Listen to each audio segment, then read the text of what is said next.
Tahun 1945, Jepang sudah di ujung kekalahan. Untuk menarik simpati rakyat Indonesia, mereka membentuk BPUPKI, Badan Penyelidik Usaha-Usaha Persiapan Kemerdekaan Indonesia.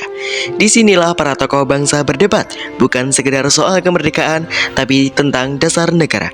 Bagaimana Indonesia berdiri tegak dengan fondasi yang kokoh. Assalamualaikum warahmatullahi wabarakatuh.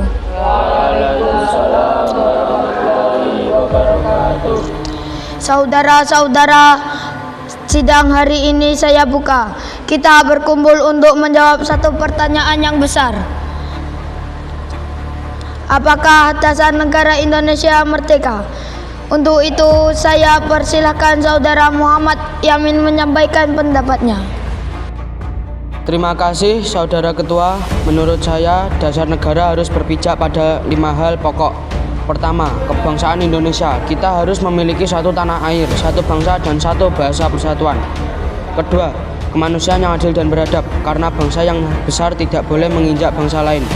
Ketiga, ketuhanan yang Maha Esa. Hidup bangsa kita tidak lepas dari iman. Keempat, kerakyatan di mana rakyat diberi tempat yang untuk bersuara.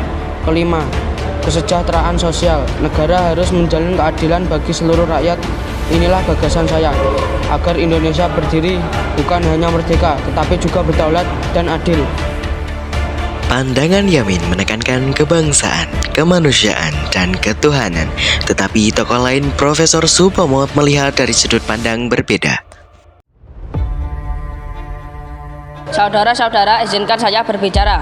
Negara harus dilihat sebagai satu kesatuan hidup. Tidak ada perbedaan antara individu dan negara, karena keduanya menyatu. Dasar negara menurut saya adalah persatuan, semangat, kekeluargaan, dan gotong royong.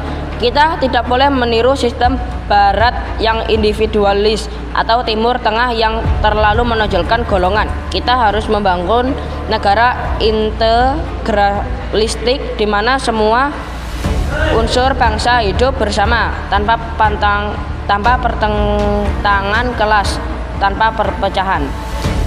Pandangan Supomo mengutamakan persatuan dan negara integralistik, namun Muhammad Hatta memberikan penekanan lain, demokrasi. Saudara Ketua, saya ingin menambahkan, Indonesia harus menempatkan rakyat sebagai pemegang kedaulatan. Musyawarah adalah jiwa bangsa kita. Dari desa sampai kota, rakyat sudah terbiasa dengan permusyawaratan. Karena itu, kerakyatan yang dipimpin oleh hikmat kebijaksanaan dalam permusyawaratan harus menjadi dasar negara kita. Selain itu, kita perlu menegakkan keadilan sosial. Jangan sampai Indonesia merdeka hanya dinikmati segelintir orang, sementara rakyat kecil Perdebatan semakin hidup hingga seorang ulama dari Muhammadiyah, Ki Bagus Hadikusumo, menyuarakan pandangan yang tegas. Saudara-saudara, semua gagasan ini baik, tapi jangan lupakan bangsa Indonesia adalah bangsa yang religi. Dasar negara tidak boleh terlepas dari ketuhanan. Dengan menempatkan Tuhan sebagai dasar, moral bangsa akan terjaga dan hukum-hukum negara tidak akan jatuh dari nilai agama.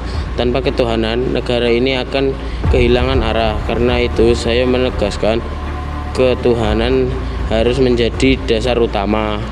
Suasana sidang hening, semua pendapat sudah disampaikan. Lalu Insinyur Soekarno mencoba merangkum semua gagasan menjadi satu. Saudara-saudara, saya mendengar semua pendapat dengan seksama. Saya ingin mengusulkan dasar negara yang saya namakan Pancasila. Pertama, kebangsaan Indonesia. Kedua, internasionalisme atau perikemanusiaan. Yang ketiga, mufakat atau demokrasi. Yang keempat, sejahtera sosial. Kelima, keutuhan yang kebudayaan. Inilah 5 sila, 5 dasar yang lahir dari kepribadian bangsa kita sendiri. Dasar yang menyatukan cita-cita kemerdekaan.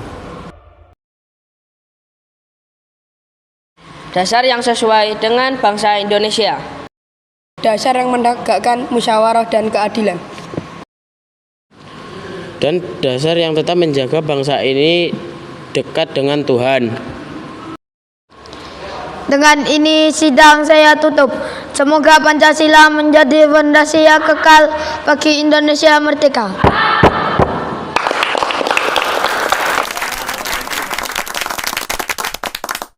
The Pancasila.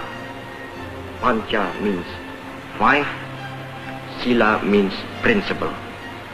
The Pancasila, the five guiding principles of our national life. Hari itu, 1 Juni 1945, lahirlah Pancasila. 5 dasar yang bukan hanya kata-kata, tetapi jiwa bangsa Indonesia. Sejak saat itu, Pancasila menjadi fondasi kokoh bagi berdirinya Negara Kesatuan Republik Indonesia.